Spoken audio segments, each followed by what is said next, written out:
अवस्थाएं लगातार बदलती रहती है और उस बदलने पर तुम्हारा कोई कंट्रोल नहीं, तुम्हारा कोई अधिकार नहीं। तो ये निर्वाण आखिर क्या होता है? तो हर आदमी की मानसिकता होती है, उसकी कामना होती है कि सुख मिले और वो अभी मिले, जीते जी। बुद्ध ने दावा किया है कि आप सुख पा सकते हैं अभी अभी जीते जी।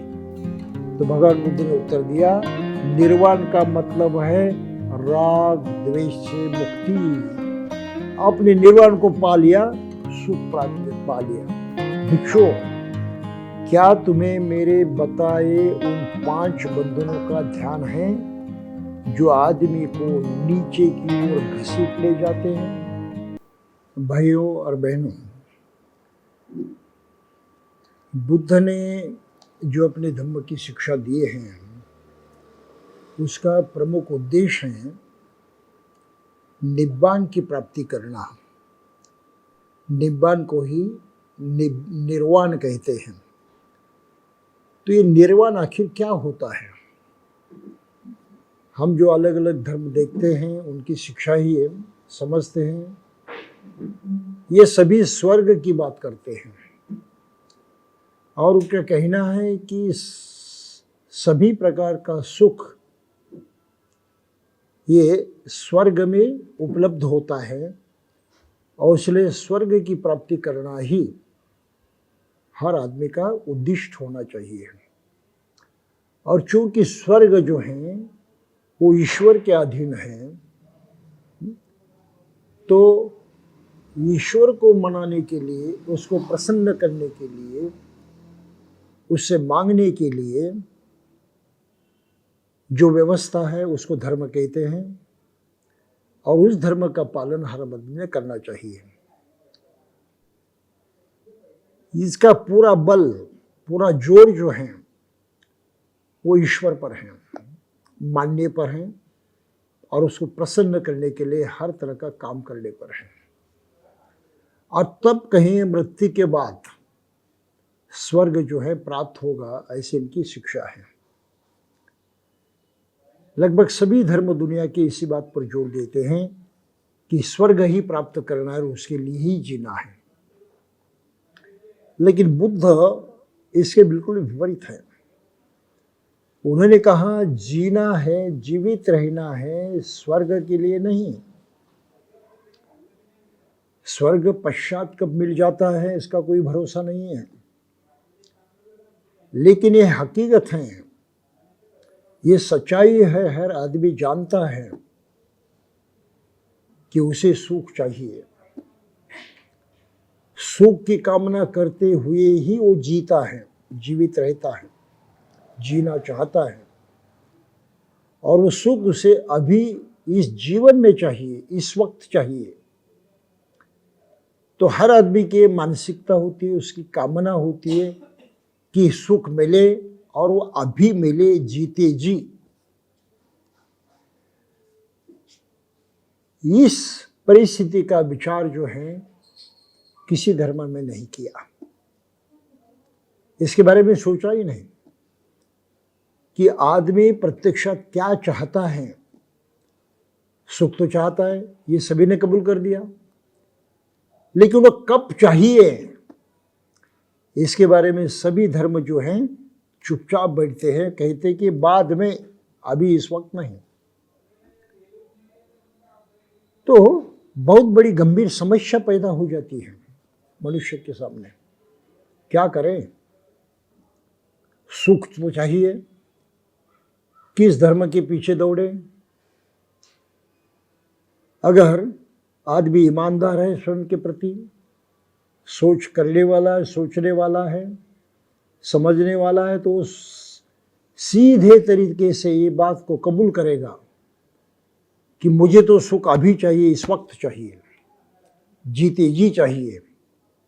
और फिर जीते जी सुख जिस जरिए मिल सकता है, बस मैं उसका ही स्वीकार करूंगा, क्योंकि अभी चाहिए मुझे जीते जी सुख।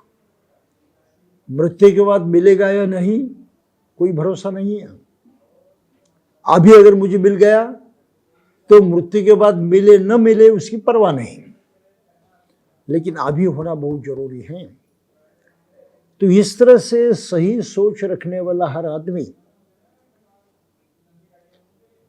इस तरह से निर्णय कर सकता है और बुद्ध के बारे में सोच सकता है और बुद्ध का स्वीकार कर सकता है कि बुद्ध ने निर्वाण कहा है, संपूर्ण सुख की प्राप्ति कहा है, और ये प्राप्ति अभी इस वक्त जीते जी हो सकती है।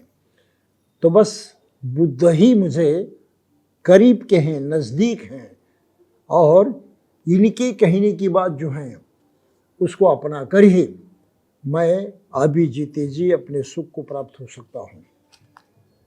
लेकिन इस प्रकार की सोच रखने वाले लोग बहुत कम हैं, और उसका कारण है एक महत्वपूर्ण, जो जाते जाते हम देख लेंगे। बचपन से जो आदतें हमको लगती हैं, बचपन से जो विचार हमारे मन में ठूस कर भरे जाते हैं, उस वक्त तो समझ कुछ होती नहीं, किसी भी बात पर सोचने का वक्त नहीं होता, वो ताकत नहीं होती। बचपन में तो हम सिर्फ लेते रहते हैं,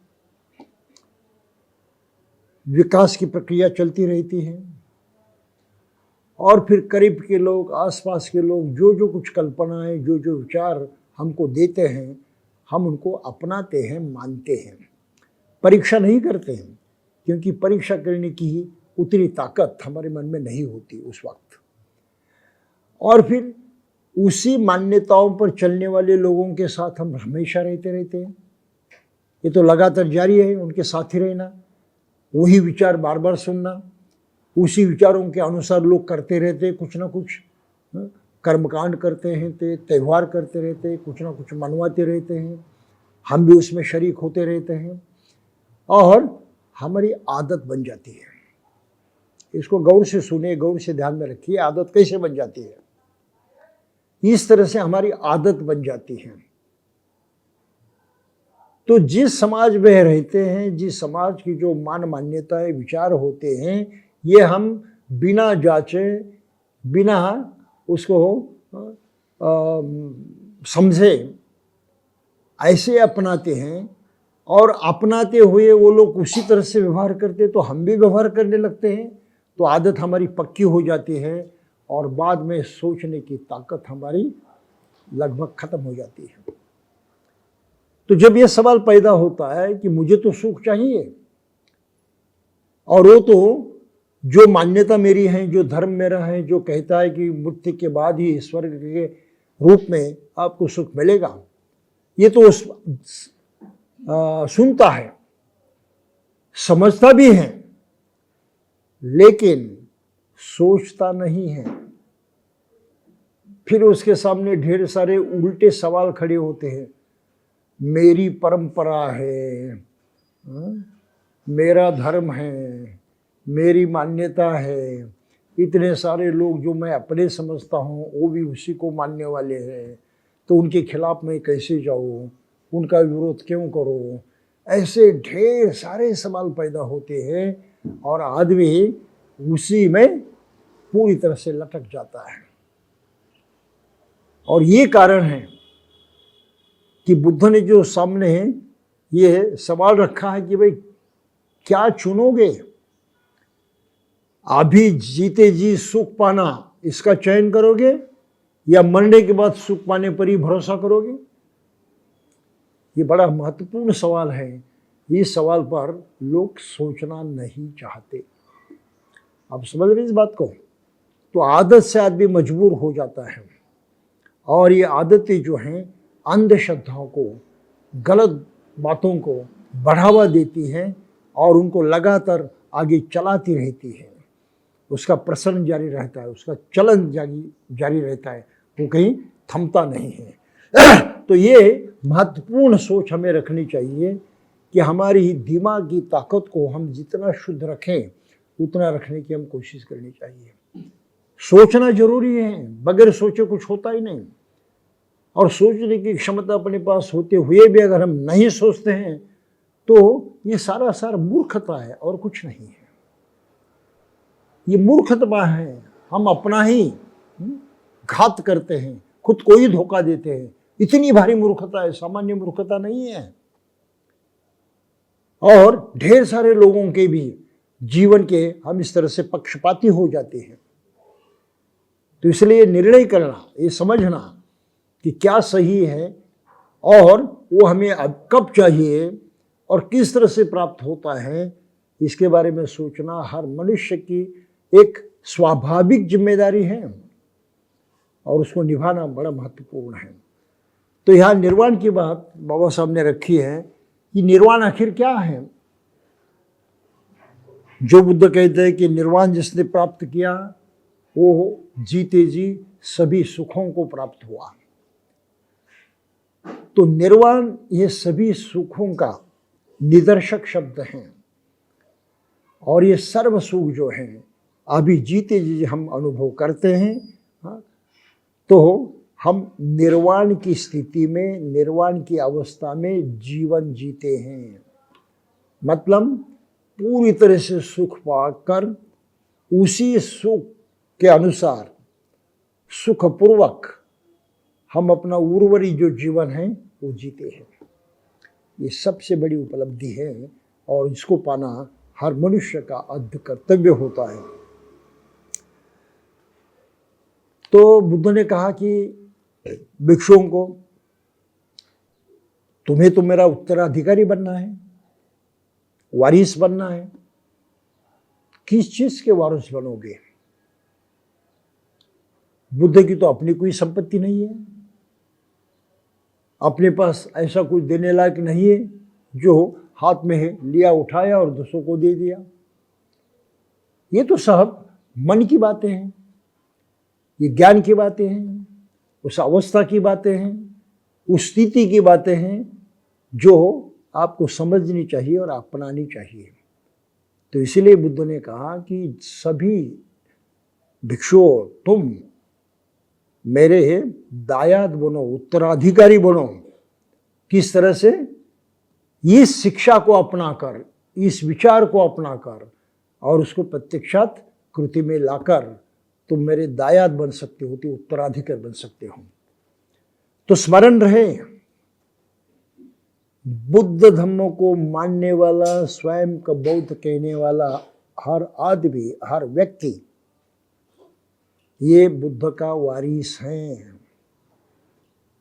उत्तराधिकारी हैं। वो कितना पालन करता है इसके बारे में मत सोचिए,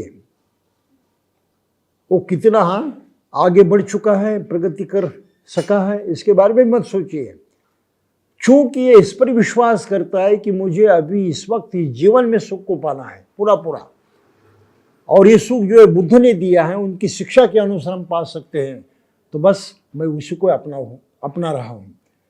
इस तरह से बुद्ध धर्मों को अपनाने वाले जो हैं वो हर आदमी बुद्ध का वारिस बन जाता है, उत्तराधिकारी बन जाता है।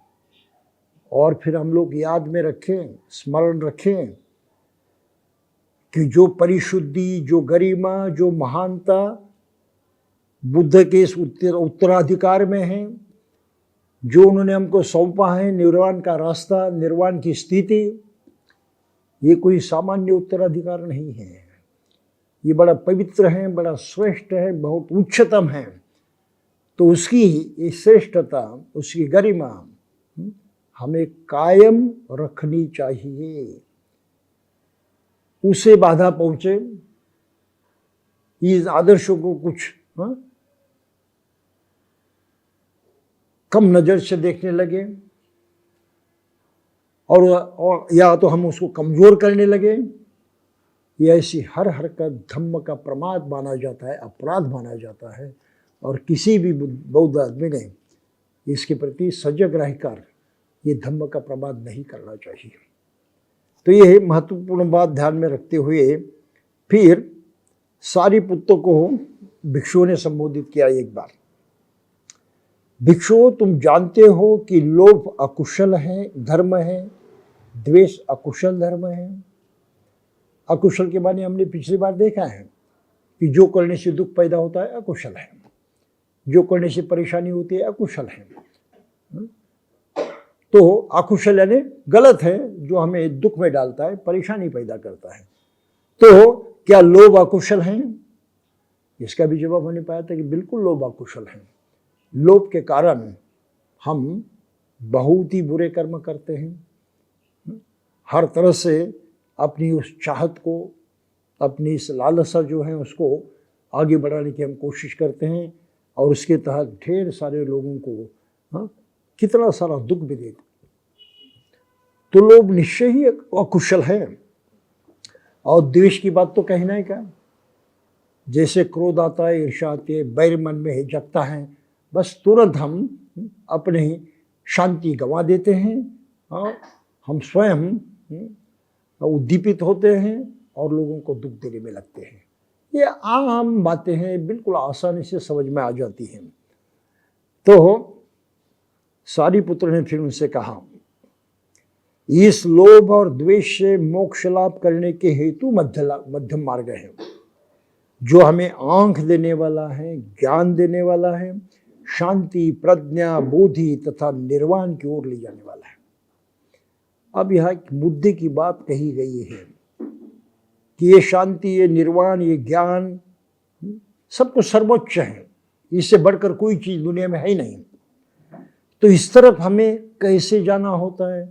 कौन सी रीति, कौन सा आचरण हमें उस तक ले जाता है? वो है मध्यम मार्ग का आचरण। कौन सा है मध्यम मार्ग? तो बुद्ध ने वही बताया कि आपकी दृष्टि सम्यक होनी चाहिए, यानी अपने सही सही पहचान करनी चाहिए, परखना चाहिए, जांचना चाहिए, गलत क्या है, सही क्या है, ये भी ठीक से समझना है, और कुशल का ही चयन करते हुए आगे बढ़ना है। ये सोच से संबंध रखता है, दिमाग से संबंध रखने वाली बात है। सोचना ही छोड़ दिया, बात खत्म हो गई। वो आदमी जीवन में कुछ भी तरक्की नहीं कर सकता और निश्चय ही सुख नहीं पा सकता। सुख पाना उसके लिए असंभव है, क्योंकि सुख की तरफ जाने को जो रास्ता है उसकी तरफ उसने पीठ फेर दी है, वो पीछे मुड़ गया है, आगे नहीं बढ़ रहा है, यानी रास्ता ही उसने छोड़ दिया। अगर रास्ता ही छोड़ दिया तो जिस शांति की तरफ वो रास्ता ले जा रहा है, आप वहां तो कैसे पहुंचोगे? दिल्ली जाना चाहते हैं तो उत्तर की तरफ आगे बढ़ने के लिए आप दक्षिण की तरफ आगे बढ़े तो मद्रास जाकर पहुंचोगे। और ये अक्सर हर आदमी के साथ होता है। जो जो बुद्ध को नकारता है, बुद्ध का विरोध करता है, उसको अपनाने की कोशिश नहीं करता, वो हर आदमी इस तरह से रास्ता चूक गया है, भटक गया है, वो कभी सुख को प्राप्त नहीं होगा। और उसका दूसरा प्रमाण भी हम देखते हैं कि सभी धर्म कहते अभी तो मिलने वाला नहीं है, सभी धर्म कहते अभी तो मिलने वाला नहीं है, लेकिन ये आदमी तब भी अक्ल नहीं सीखता। अरे ये कहते अभी मिलने वाला नहीं है, तो कम से कम कहीं मिलने की संभावना है या नहीं वो तो देखे, ये भी अक्ल हो, अमल में नहीं लाता। आप समझ रहे इस बात को? इतना आदमी अपने दिमाग से कमजोर हो जाता है और अज्ञान की श्रृंखला में पूरी तरह से गुलाम बन जाता है। ये समझना जरूरी है, तब हम बुद्ध को समझेंगे, बुद्ध के मार्ग को समझेंगे कि दिमाग का प्रयोग करना है। आंखों से जो सही सही दिखाई देता है उसको ही मानना है। मंदिरों में जाते हैं, उनको देवता मानते हैं, बड़े साक्षात्कारी, बड़े सामर्थ्यशाली, हमारे सब दुखों को नष्ट कर देते हैं और सुख ही सुख हमको दे देते हैं। ये मान्यता सारा सार गलत है कि वहां पत्थरों के अलावा है क्या? ये भौतिक चीजें हैं, धातु हैं, निर्जीव हैं, संवेदनशील हैं, कोई भी शक्ति उसमें नहीं है, फिर भी उसके सामने हम झुकते हैं, प्रणाम करते हैं और अपना पूरा भविष्य उन पर सौंप देते हैं। ये कितना अज्ञान है, कितनी कमजोरी है। इस कमजोरी को समझना बहुत आवश्यक है, और इसलिए सम्यक दृष्टि का पाना, उसको अपनाना बहुत मायने रखता है। फिर सच्चाई को तो मान लिया, सुख की तरफ बढ़ना है। ये सुख इस तरह से अष्टांग मार्ग से यानी बुद्ध की शिक्षा से प्राप्त होता है। तो फिर निश्चय करना चाहिए कि हाँ मुझे करना ही है, किसी हालत में प्रतिज्ञाबद्ध होना है। इसके बगैर करने लायक दूसरी कोई चीज दुनिया में है ही नहीं, तो इसलिए मैं इसी को ही अपनाऊंगा और प्रत्यक्षात लाने की कोशिश करूंगा। संकल्प, इसको अष्टांगिक मार्ग में दूसरा अंग कहा है संकल्प, प्रतिज्ञा, निश्चय, दृढ़ निश्चय करेंगे ही। और जब तक इस तरह का दृढ़ निश्चय नहीं किया जाता तब तक वो आदमी बुद्ध के दिखाए हुए रास्ते पर चल नहीं सकता, और व्यावहारिक अर्थ से वो बौद्ध नहीं कहलाया जा सकता। जो बगैर इसके बारे में कुछ भी न किए खुद को बौद्ध कहलाते हैं, सारा गलत लोग हैं, पूरी तरह से अज्ञान में है।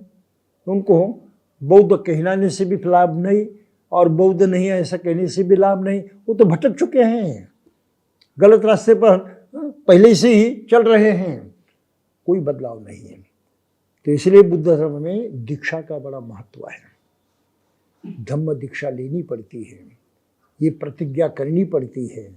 ये प्रतिज्ञा न करते हुए आप बुद्ध के वारिस नहीं बन सकते, उत्तराधिकारी नहीं बन सकते, क्योंकि बुद्ध की शिक्षा को ही आपने अपनाया नहीं, जो उन्होंने दिया आपने लिया ही नहीं, तो आप उसके वारिस कैसे बन सकते हैं? बिल्कुल नहीं। तो धम्म दीक्षा लेना कितना महत्वपूर्ण है, ये है, इससे हम समझ सकते हैं। तो सम्यक संकल्प ही है जो धम्म दीक्षा के माध्यम से हम प्रकट करते हैं, घोषित करते हैं और उस पर अमल करने की कोशिश करते हैं। और फिर शुरुआत होती है इस पर अमल करने की। जो मार्ग बतलाया है अष्टांगिक मार्ग या मध्यम मार्ग, उस पर अमल करने की कोशिश शुरू होती है, प्रयास शुरू होते हैं। कैसे? तो सर्वप्रथम अपने वाणी को हम अपने नियंत्रण में करते हैं, अपने अधिकार में करते हैं। वाणी से शुरुआत होती है, जिसको कहा है सम्यक वाचा। तो वाणी बहुत माने रखते हैं कि बहुत सारा दुख जो है वाणी के कारण हर दिन के जीवन में उत्पन्न होता है, और उसके 4 कारण हैं वाणी दुख कैसे पैदा करती है। पहली बात तो झूठ है। हम सब अनुभव कर चुके हैं कि झूठ के कारण कितनी तकलीफ होती है, कितना दुख होता है, कितनी परेशानी होती है। इसके बारे में और कुछ कहने की आवश्यकता नहीं। झूठ हरदम आदमी के दुख का कारण रहा है, हरदम। तो झूठ नहीं कहना चाहिए कि हमने सबने अनुभव कर लिया है आज तक कि झूठ कहने से दुख होता है। कौन है दुनिया में ऐसा आदमी जो ये कह रहा है कि नहीं झूठ बोलने से भी कल्याण हो जाता है? है कोई? पूरे मनुष्य जाति में आपको कहीं पर भी आदमी नहीं मिलेगा, चाहे किसी धर्म को मानने वाला हो, वो ये कहें कि झूठ बोलने से कल्याण हो जाता है। असंभव, नहीं हो सकता। तो सच की तारीफ तो हमें करनी चाहिए, उसका स्वीकार तो करना ही चाहिए। अपनी वाणी को इस तरह से हमें अपनाना चाहिए, उसका प्रयोग करना चाहिए। झूठ नहीं बोलेंगे, कठोर वचन नहीं कहेंगे, यानी गाली देना है, किसी को अपमानित करना है, किसी को उपेक्षित करना है, तो झूठ वचन से भी आदमी ही दुख महसूस करता है। फिर हम चुगलखोर बनते हैं, चुगली करते हैं। हम समझते हैं, पूरा जानते हैं, चुगली करने से दुख पैदा होता है, चुगली करने से उस आदमी का नुकसान हो जाता है।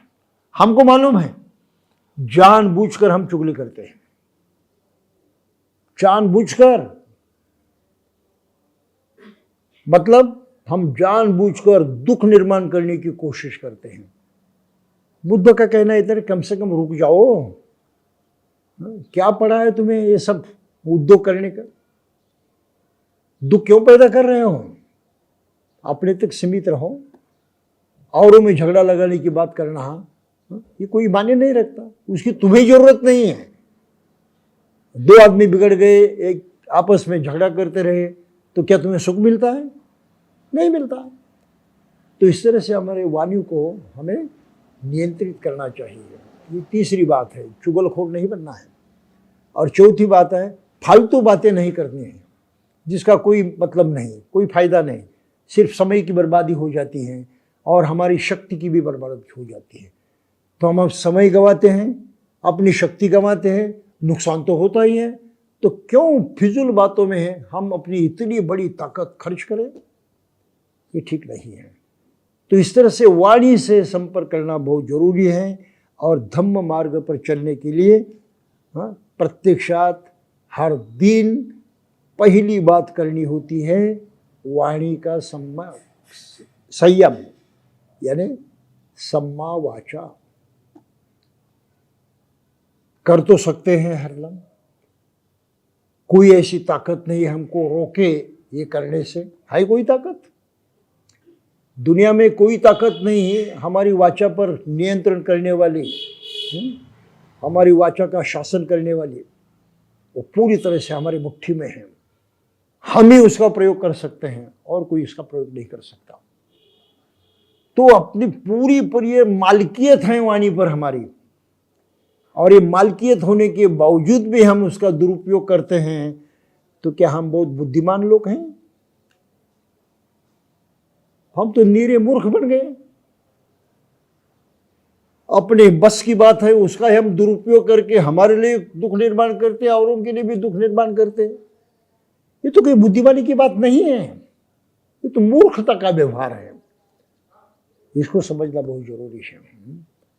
और फिर आगे कहा है कि सम्यक कर्मांत, कर्म भी ऐसा करें जिससे दुख पैदा न हो, जिसके बारे में हमने पिछली बार बारीकी से देखा है कि हम शरीर से कर्म करते, दुष्कर्म करते हैं, वाणी से दुष्कर्म करते हैं, मन से भी दुष्कर्म करते हैं और उसके कारण अपने लिए औरों के लिए भी दुख निर्माण करते हैं। तो कर्म सही करना चाहिए। फिर हम जीने के लिए तो हर आदमी कुछ ना कुछ कष्ट करता है, कुछ ना कुछ काम करता है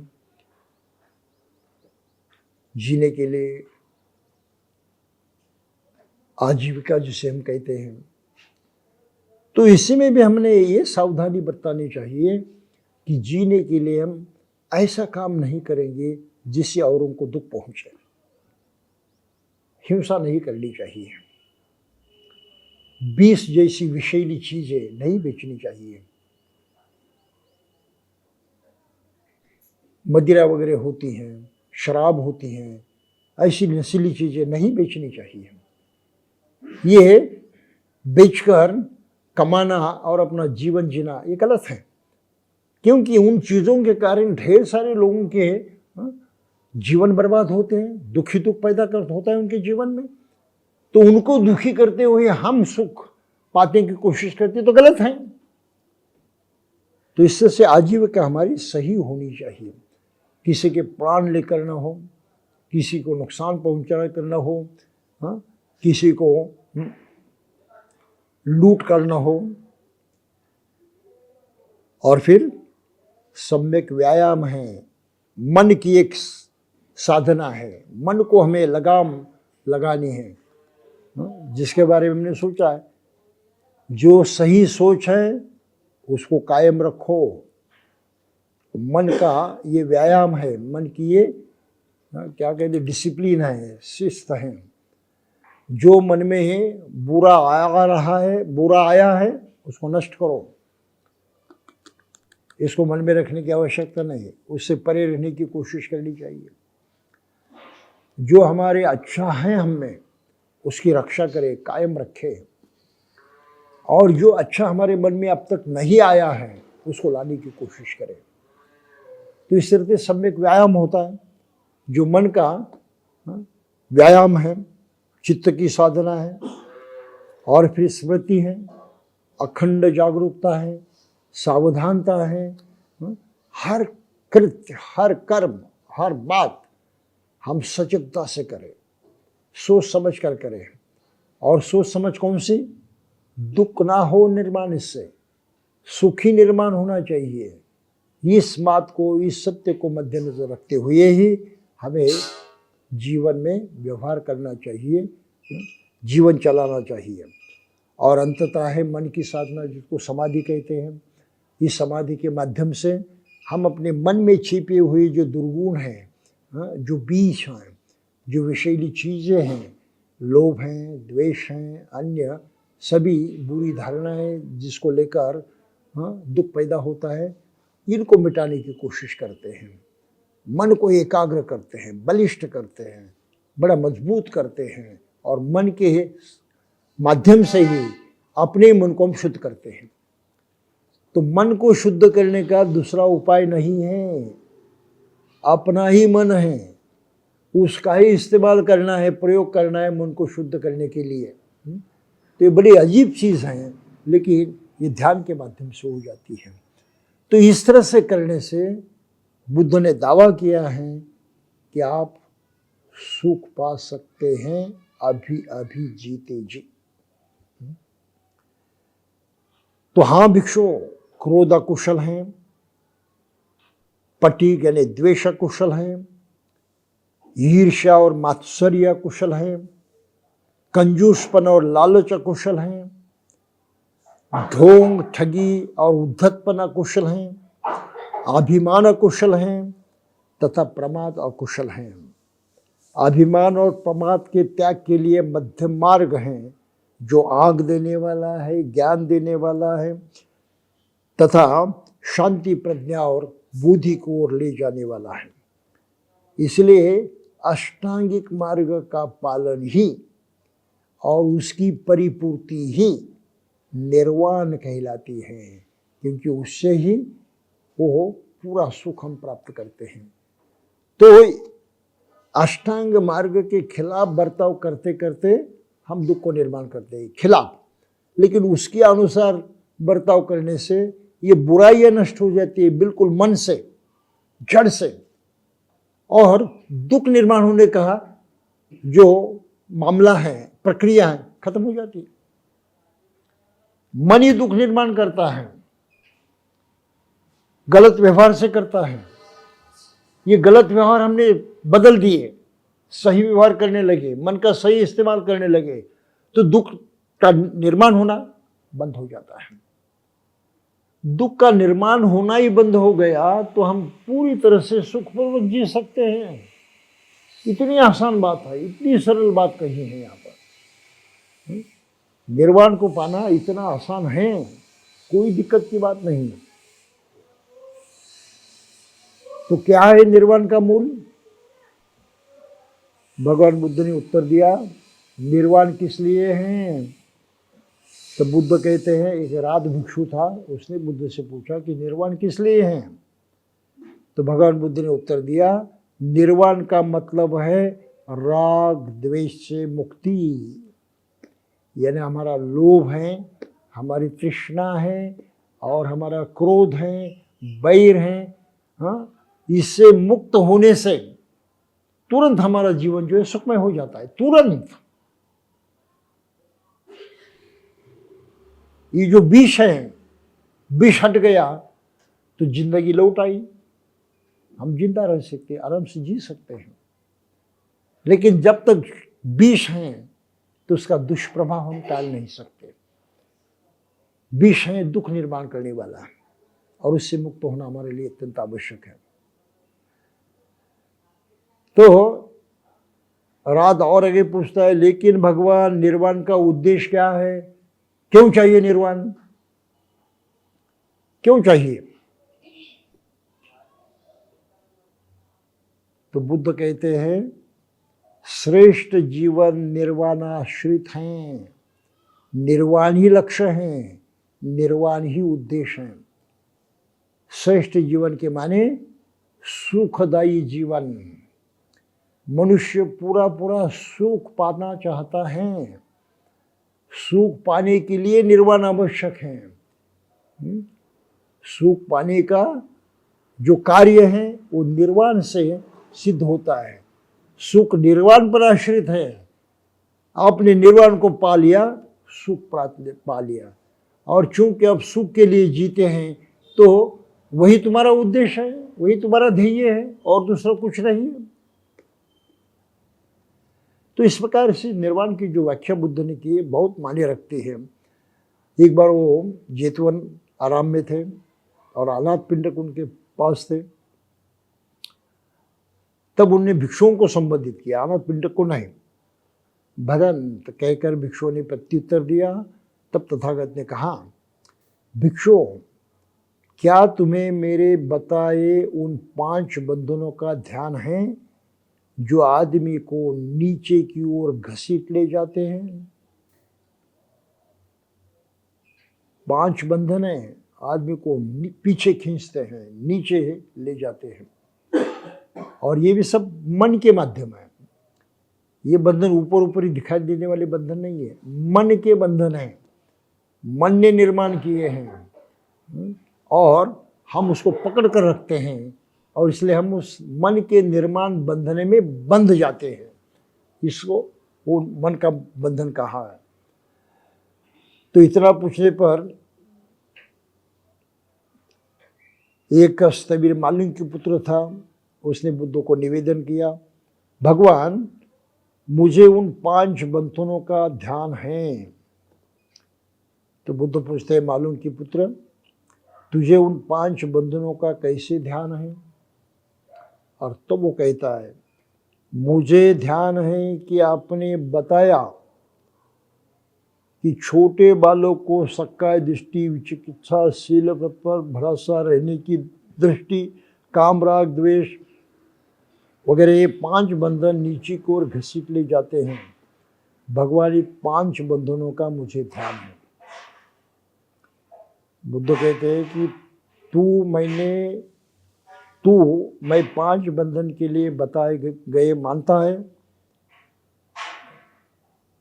तो मालूम की पुत्र, आकाश की ओर मुंह करके लेटे हुए अबोध बालक भी कभी काया अविकसित होती है, उसमें सक्काय दृष्टि कहाँ से उत्पन्न हो सकती है? हाँ, उसमें भी सक्काय दृष्टि का अंकुर मौजूद है। ये जरा अलग की चर्चा है, मैं दूसरे शब्दों में कहूँगा, यहाँ पढ़ने से दिमाग में नहीं आएगी बात, क्योंकि बड़े संक्षिप्त और साहित्यिक है। तो 5 बंधन कौन से हैं? एक है शारीरिक दृष्टि, जिसको सक्काय दिट्ठी कहा गया है। सक्काय दिट्ठी, हम ऐसा समझते कि हम हैं। हम है यानी क्या है? मेरा शरीर है, मेरा अस्तित्व है, तो ये मैं हूं।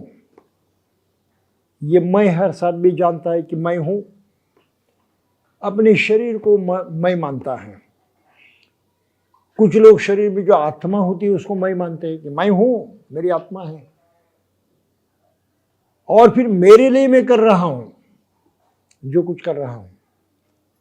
ये भावना होती है तो उसको सत्काय दृष्टि कहा जाता है कि हम अपने ही शारीरिक अस्तित्व में इस तरह से फंस जाते हैं। बुद्ध की बात अलग है कि भाई जिसको तू मैं कहता हूं, ये तो भौतिक चीजें हैं, प्राकृतिक चीजें हैं, जिसका ये संयोग है और उसमें लगातार परिवर्तन होते जाता है। जब तुमने जन्म पाया, मैं कहने लगा, उस वक्त तू जो था क्या मरने के वक्त वही है? बिल्कुल नहीं है। हर दम बदलते जा रहा है, हर दम पर परिवर्तन होते जा रहा है। जिस वक्त जन्म पाया उस वक्त का तू जो स्वयं को तू कहता है वो नहीं है। ये अवस्था खत्म हो गई। अवस्थाएं लगातार बदलती रहती है और उस बदलने पर तुम्हारा कोई कंट्रोल नहीं, तुम्हारा कोई अधिकार नहीं, तुम्हें बदलना पड़ता, बदलना ही होता है। आज के जो वैज्ञानिक हैं हमको बता रहे हैं कि मनुष्य के शरीर की हर पेशी 7 वर्षों में पूरी तरह से बदल जाती है। 7 वर्षों में उस आदमी के शरीर की हर पेशी पूरी तरह से बदल जाती है, वही कि वही नहीं रहती। दूसरे शब्द अगर कहा जाए तो हम कह सकते कि हर 7 साल में नया आदमी बन जाता है, उसका नया शरीर बन जाता है, उसका नया मन बन जाता है। तो मैं हूं कहाँ है, मेरा है कहाँ है, ये तो बदल हो रहा है, लेकिन हम इसको नहीं समझते हैं क्योंकि ये लगातार चलने वाली प्रक्रिया है। धीरे धीरे बदल होते रहता है, परिवर्तन होते रहता है, हम उसको समझ नहीं पाते और फिर उस अवधि में 7 वर्षों की अवधि में वो बदलाव जो पूरा हो जाता है तो हमको समझने का मौका ही नहीं कि हम में कुछ परिवर्तन हुआ है, समझ नहीं सकते, उससे हम बिल्कुल जुड़े रहते हैं। तो ये जो सातत्य है, सतत चलने वाली जो क्रिया है, ये हमको भ्रमित करती है, ये हमको धोखा देती है और हम समझ लगते हैं हाँ मैं तो वही हूँ, दूसरा नहीं हूँ। तो बुद्ध ने कहा कि ये सृष्टि की जो सच्चाई है उसको नकार कर आप सत्य नहीं पहचान सकते, इसको मानो, समझो, क्योंकि तुम्हारे काम की चीज़ है, इस पर भरोसा मत करो, ये कभी खत्म हो सकती है, बदल तुम्हारे हाथ में नहीं है, वो तो सृष्टि ही करते रहेगी। तो तुम मेरा शरीर है, ये मेरा अस्तित्व है, ये मैं हूँ, ये सब मेरा है, इसको ज़रा ठीक से पहचानो कि ये कुछ नहीं है, इसके पीछे सिर्फ मेरी मानसिक भावना है जिसको हम मन कहते हैं। और मन चाहता है, मन समझता है, मन विश्वास करता है, तो ये सब मन की बातें हैं और मन कोई ठोस नहीं है। ये जो 4 भौतिक चीजें हैं, पृथ्वी, आप, तेज और वायु, इससे मिलकर जो शरीर बना है, इसका अंग है मन, वो चेतना शक्ति है। तो इन सब की ये मिलावट है और ये प्रक्रिया लगातार चलती रहती है। इसलिए है मैं हूँ, मेरा हूँ, अपने इस आत्मा अनुभव में अपने शरीर को ये सब कुछ मानने की चेष्टा मत करे, वो गलत हैं, ये परिवर्तनशील हैं, ये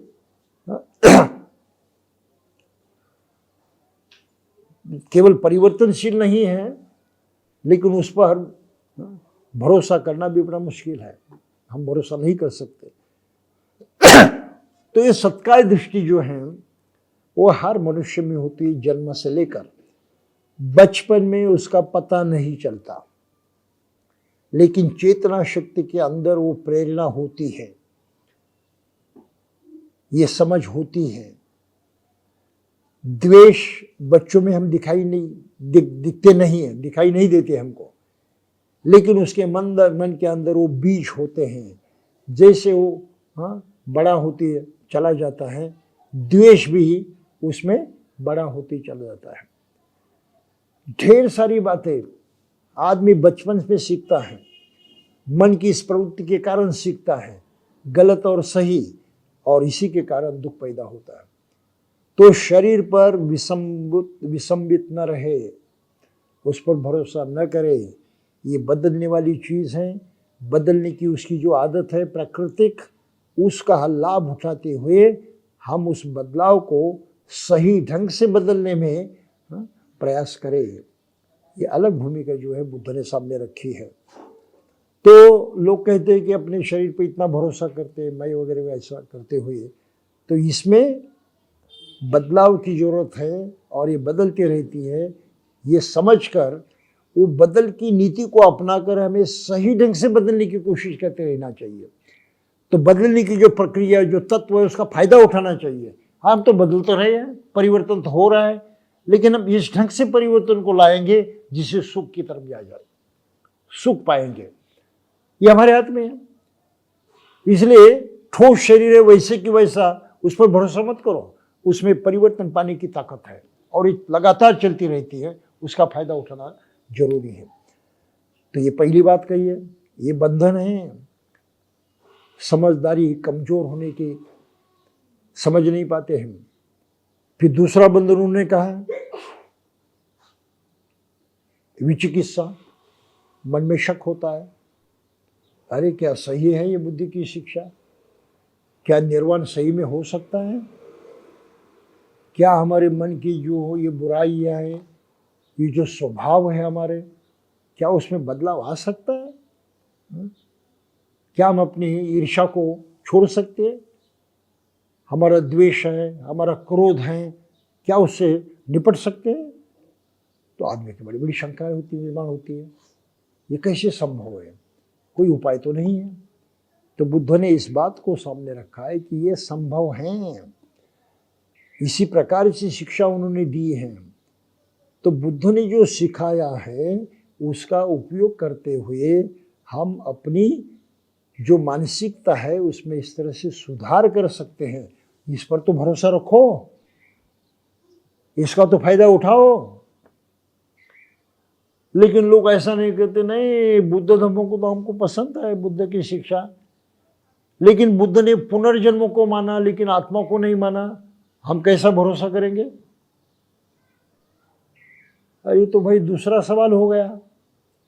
ये पहला सवाल तो पहले ध्यान में लो कि मुझ में परिवर्तन लाना है, अच्छा परिवर्तन लाना है, ये जरूरी है या ये दूसरी बात समझना जरूरी है? कौन सी जरूरत है? और ये दूसरी बात समझ में भी आए तो फायदा क्या है? परिवर्तन होने वाला नहीं है। तो परिवर्तन करने की जो शिक्षा है उसको पहले अपनाओ। फिजूल की ऐसी बातें करने में और उनका बहाना बनाकर हाँ हम बुद्ध को नहीं मानेंगे, उसकी शिक्षा पर नहीं चलेंगे, ये कहना केवल मूर्खता है। अब समझ रहे इस बात को?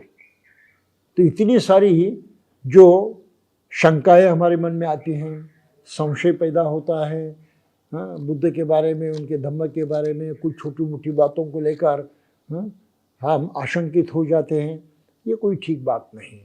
इन आशंकाओं को समझे ठीक, ये केवल आशंकाएं हैं और हमारी उतनी भी ऊंचाई नहीं है कि हम सब बातों को जानें। धीरे धीरे हम जैसी ऊंचाई बढ़ाती जाएंगे, समझ बढ़ाती जाएंगे, धीरे धीरे जो अज्ञात बातें हैं वो भी हमें मालूम होगी, समझ में आएगी। अभी पहली कक्षा में भी हमारा मैट्रिक का स्टडी होना चाहिए, सवाल छूटना चाहिए, ये संभव है? तो आप पहली कक्षा में और पूछते हैं ये पुनर्जन्म बुद्ध ने कैसे सिखाया? अरे पहली कक्षा का सवाल नहीं है वो मैट्रिक की कक्षा का सवाल है। तो उस तक तो तुम्हें पहुंचना चाहिए, और वहां तक पहुंचने के माने क्या है? तुम्हारी दिमाग की ताकत तो बढ़नी चाहिए ना, तुम्हारी समझ तो बढ़नी चाहिए ना। समझ तो बढ़ नहीं रही है और खाम का ऐसे सवाल उठा कर कहते हैं हम बुद्ध को नहीं मानेंगे। मूर्खता है और कुछ नहीं। कुछ समझ रहे हैं आप? तो ऐसे प्रश्नों में उलझ जाना ये बड़ी नुकसानदेही बात है। तो ये मन के बंधन है, शंकाएं। और फिर लोग कहते हैं कि नहीं और कुछ करने की क्या जरूरत है, मन की तरफ ध्यान देने की क्या जरूरत है, बस कर्मकांड करते रहो, क्रियाकर्म करते रहो, उससे हो जाएगा। क्रियाकर्म से कुछ नहीं होता। क्रियाकर्म तो बाहरी बातें हैं। मन में परिवर्तन कैसे होगा? मन पर असर क्या होगा? क्रियाकर्म से कुछ नहीं चलता। कितने भी आप नाम का जप करते रहें जिंदगी भर, कुछ नहीं होगा। कितने भी भूखे रहें, जिसको उपवास कहते हैं, चाहे कितना भी भूखे रहो, मन बिगड़ जाएगा, विचलित हो जाएगा, त्रस्त हो जाएगा, फायदा तो कुछ होने वाला नहीं है। उल्टा आपका जो शरीर है वो भी कमजोर हो जाएगा। ये तो है ना हकीकत कि ऊपर ऊपर की बातें जो इसका कोई मूल्य नहीं है। तीर्थ यात्रा में जाएंगे, अरे तो भाई सफर हो गया, गंगा के पानी में नहाएंगे, कहेंगे कि पूरा पाप जो है निकल गया। अरे उस पानी के अंदर डूबते हुए भी तुम्हारे मन में पाप हैं, बाहर निकलने के बाद भी तुम्हारे मन में पाप हैं, कहाँ की शुद्धि मिली? सिर्फ हो सकता है कि शरीर का थोड़ा सा मैल निकल जाए, लेकिन पानी का काम नहीं मन को धोना, और मन धोने की चीज भी नहीं है। इसका पता ही नहीं है। कैसे धोओगे, कौन सी साबुन इस्तेमाल करोगे? ये केवल मूर्खता है। और लोग इस पर विश्वास करते हैं कि नहाने से, गंगा में स्नान करने से हम पाप से मुक्त हो जाते हैं। कभी नहीं, ये केवल धोखा है और इस धोखे आदमी फंस जाता है। और ऐसे ही कर्म कांड में मनुष्य अपनी पूरी जिंदगी बर्बाद कर देता है, पूरी जिंदगी। तो कर्म कांड पर विश्वास न करें, ये मन के बंधन है। मन को ये कमजोर करते हैं और लगभग निष्क्रिय कर देते हैं। मन की कोई ताकत ही रहती नहीं आगे बढ़ने की, कुछ अच्छा करने की। इससे पूरी तरह से निपट जाओ। और हम लोग तो ऐसे करते हैं, याद देखते हैं हम धम्म रैली निकालते हैं लोग। एक उदाहरण के तौर पर रैली के माने क्या है? ये भिक्षु भी बनाते हैं, श्राम्यर बनाते हैं, उनको ऐसे चिवर दान देते हैं और कहते हैं बस दिन भर एक काम ही करते रहना, सुबह से शाम तक घूमते रहना, इस विहार से उस विहार में, उस विहार से विहार। अरे कर्मकांड हो गया। इस रैली का कोई मतलब नहीं है। उस आदमी के दिमाग पर कोई असर नहीं होता, उसको कुछ अकल नहीं आती, ना उसका लोभ टूटता है, न उसका बैर जो है कमजोर होता है, न उसमें मानसिकता में कोई सुधार होता है। वो वैसे की वैसे रहता है। आप समझ रहे बात को? ये केवल सॉन्ग कर रहे हो, ये को तमाशा कर रहे हो और उसे कहते हो कि धर्माचरण है, धम्म का काम कर रहे हैं। ये तो सारा झूठ है, केवल कर्मकांड है और उसके कुछ नहीं। तीन बातों को हमें समझना चाहिए। लेकिन उनकी देखा देखी, अरे इतने सारे लोग हैं, इतना अच्छा दिखाई देता है, तो हम भी झंडा उठाते हैं, उनमें शामिल हो जाते हैं, चलने लगते हैं। आप समझ रहे हैं? ये संसर्ग हमको भी होता है, हम भी उलझ जाते हैं और जो करेंगे वैसे करने लगते हैं।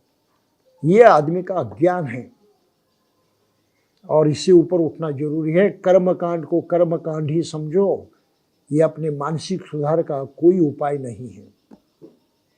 ये तीसरी बात बुद्ध ने कही है। और फिर चौथी बात कही है, कामराग, इच्छा शक्ति, चाहत, जिसको हम तृष्णा कहते हैं। हम ये चाहत रखते हैं, वो चाहत रखते हैं, तृष्णा के पीछे दौड़ते रहते हैं, उसको पहचानते भी नहीं और उसमें कोई बदलाव लाने की भी कोशिश नहीं करते। ये बंधन है हमको मजबूत से पकड़ कर रखने वाला, और इसलिए प्रगति नहीं कर सकते, आगे नहीं बढ़ सकते, वहीं पर पूरी तरह से चिपके रहते हैं। तो विहार में जाना है, मेडिटेशन करना है, तो हमारी चाहत, इच्छा होती है, नहीं अभी तो ये घर घर की कहानी चल रही है टीवी पर। चाहत क्या है? मुझे तो घर घर की कहानी देखनी है। ये मेडिटेशन वगैरह, इसमें कोई दम नहीं है। समझ रहे? कहाँ अटक गया? अपनी तृष्णा में। केवल एक सीरियल देखने की तृष्णा उसको पकड़ लेती है,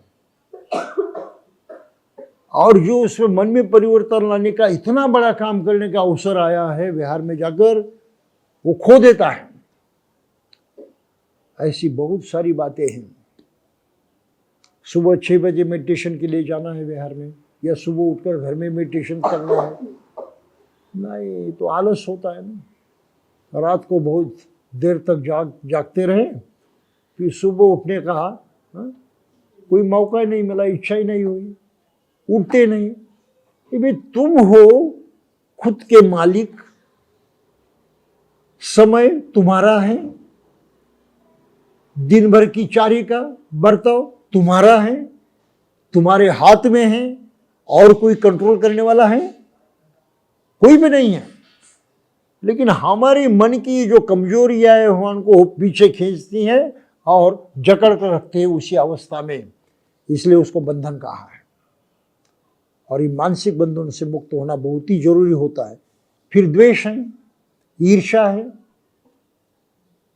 पता नहीं ईर्ष्या करने से हमारा कौन सा लाभ होता है, लेकिन आदमी समझ नहीं पाता, ईर्ष्या करते रहता है। द्वेष करते रहता है, नफरत करते रहता है, उससे मेरी नहीं पड़ती, मैं नहीं जाऊंगा। एक विहार में मैंने देखा, एक गुट था, दूसरा गुट था। ये तो हमारी हकीकत है, कहीं पर भी जाओ किसी बस्ते में, विहार में तो गुट होते ही हैं। तो एक गुट के लोग मुझे में से, भंते जी आपको मालूम है ये सब विहार जो है ना हमने निर्माण किया,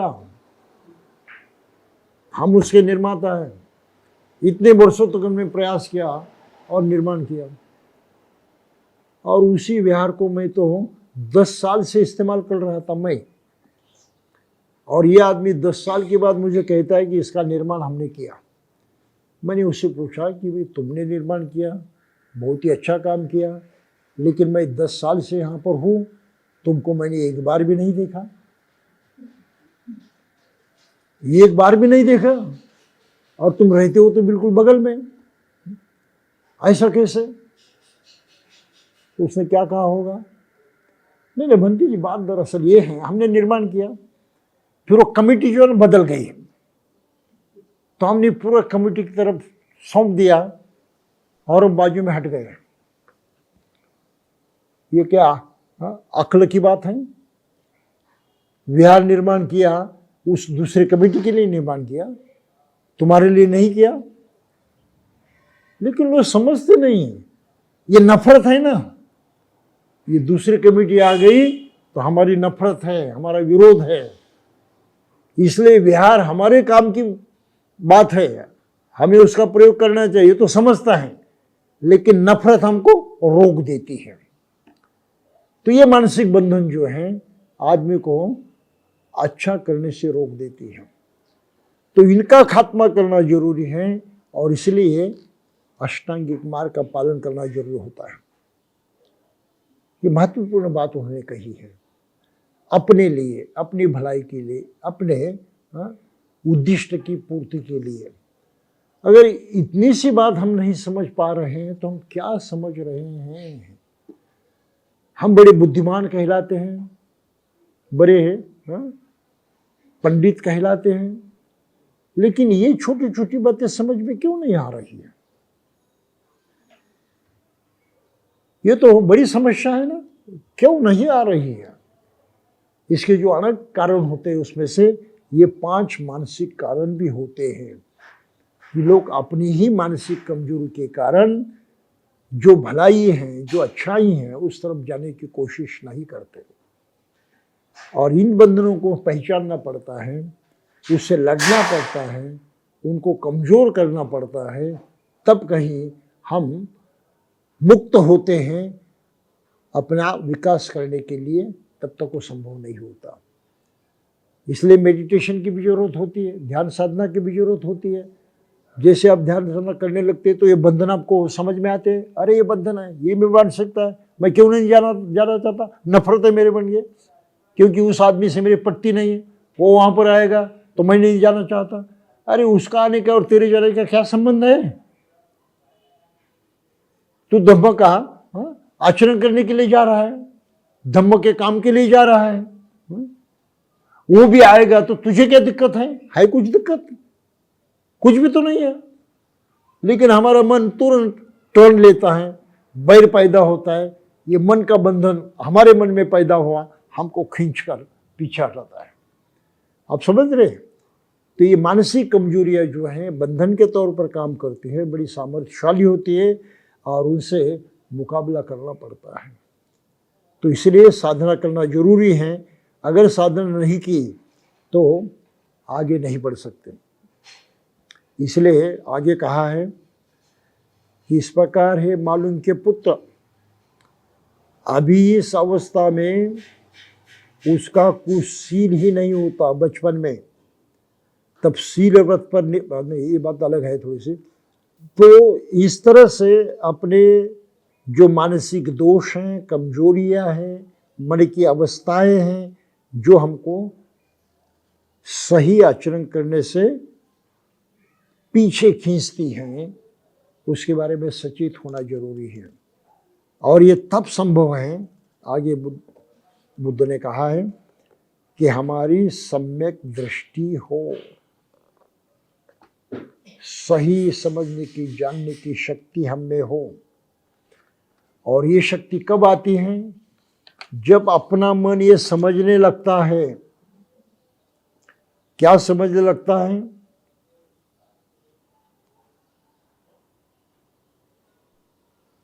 मन ही सब कुछ है, मन अपने पास अभी है, हम जीवित हैं, मन का प्रयोग कर सकते हैं और अभी हमारी स्वयं की प्रगति करते हुए निर्वाण को प्राप्त हो सकते हैं। यह हकीकत है, ये समझते हैं। लेकिन इससे हमें कौन रोकता है?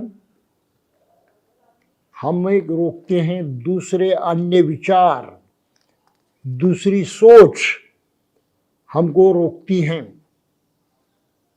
एक सोच आती है मृत्यु के बाद के जीवन की चिंता। क्या मरने के बाद दोबारा जन्म होता है या मरने के बाद नहीं होता है? अरे बेकार की बातें क्यों कर रहे हो? अभी की सोचो, अभी तुम्हें सुख पाना है। अभी सुख पाया तो आगे मिलेगा या नहीं उसकी परवाह करने की जरूरत नहीं है।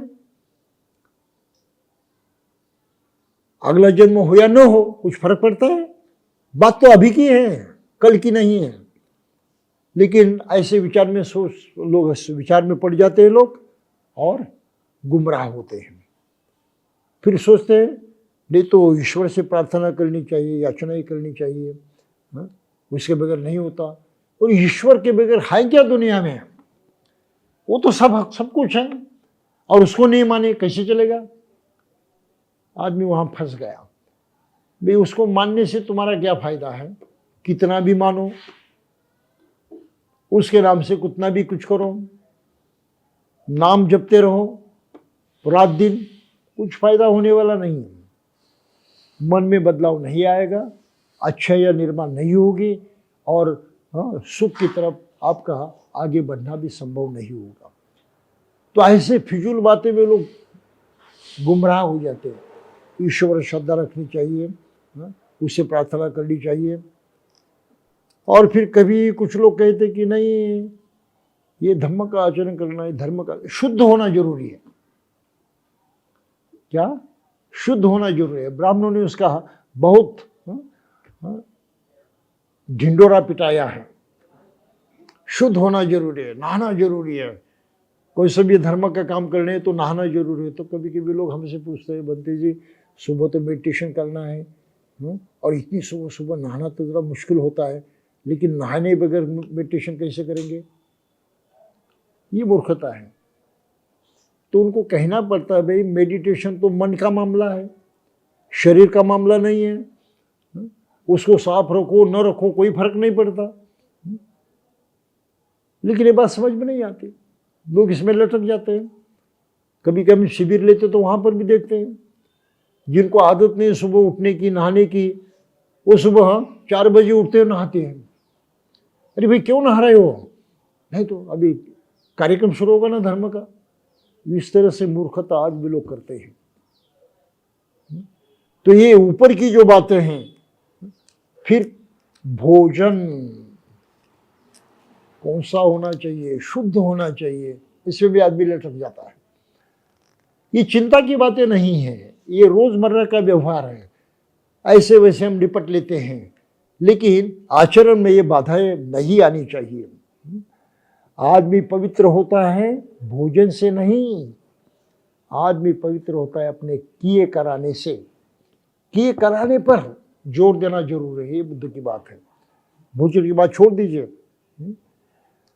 नहाने धोने की बात छोड़ दीजिए, बाहर से ऊपर ऊपर कुछ कर्मकांड करने की बात छोड़ दीजिए। बस तुम हो, तुम्हारा मन हो, मन से संबंधित है, जब चाहे तब करो। ना वक्त की पाबंदी है, ना कोई व्यवस्था की जरूरत है, ना कुछ अन्य कर्मकांड करने की आवश्यकता है। तुम्हारा होना आवश्यक है, करने की इच्छा होना आवश्यक है। तो बस बैठ जाइए, करने में लग जाइए। कि मन भी तुम्हारा है, तन भी तुम्हारा है, समय भी तुम्हारा है, सब कुछ तुम्हारा है, और क्या चाहिए? तो इस तरह से अन्य बातों में मनुष्य बह जाता है और इसलिए उसका विकास नहीं होता। तो ये भी बंधन है, व्यावहारिक बंधन, मान्यताएं।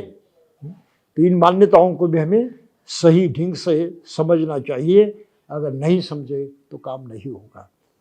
तो निर्वाण पाना संभव है, अभी जीवन में उसको पा सकते हैं, क्योंकि हमारी मानसिक शुद्धि और इसकी जो प्रक्रिया है शुद्ध करने की, लोभ है, द्वेष है, ईर्ष्या है, मत्सर है, ढेर सारे विकार हैं, ये तो हमारे मन में है, हम उसको नष्ट कर सकते हैं, कम से कम दबा सकते हैं, और उसके अधीन होकर कुछ करने का, कर्म करने का हम टाल सकते हैं, अपने हाथ में, अपने कब्जे में।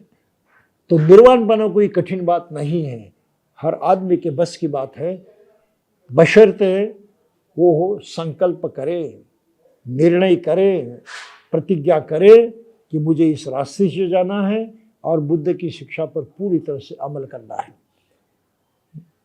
सम्यक दृष्टि को पाना है। बस सम्यक दृष्टि को पा लिया तो निर्वाण हासिल कर सकते हैं। सम्यक दृष्टि को नहीं पाया तो पता नहीं, कहीं पर भी ऐसे गायब हो जाएंगे, कोई फायदा होने वाला नहीं है। तो बस आज के लिए मैं समझता हूँ इतना काफ़ी है, यहीं पर रुकेंगे। जय हिंद।